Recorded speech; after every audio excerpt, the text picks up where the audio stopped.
If you're a baseball fan, you know that Italian Americans and baseball go together like meatballs and gravy, or maybe you call it sauce.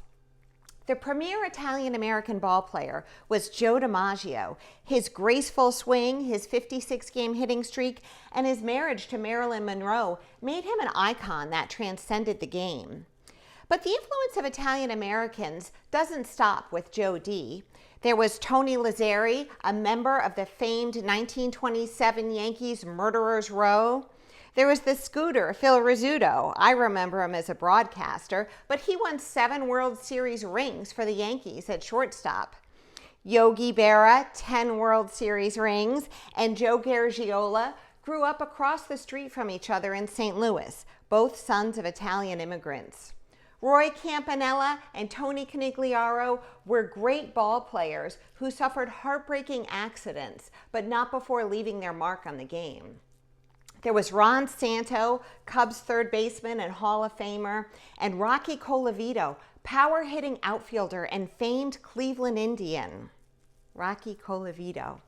Let's face it, you want to say that name all day long, don't you? Tony La Russa, Tommy Lasorda, Terry Francona, former players, but legendary World Series winning managers. And we can't forget Mike Piazza, one of the greatest catchers in the game, who hit one of the most celebrated home runs in New York history, 10 days after 9/11. Do you think being Italian American and being a baseball fan is a good thing? You bet it is. All 4 of my grandparents came over on the boat from Italy. I'm proud that they wanted to be American, and I'm proud of my Italian heritage. And now I have 2 meatball secrets for you. The first, instead of just using beef, use a mixture of beef, pork, and veal. It makes your meatballs so light and fluffy, and it imparts a delicious flavor to your gravy. The second secret is to use raisins. I know, but don't knock it until you've tried it. It's delicious.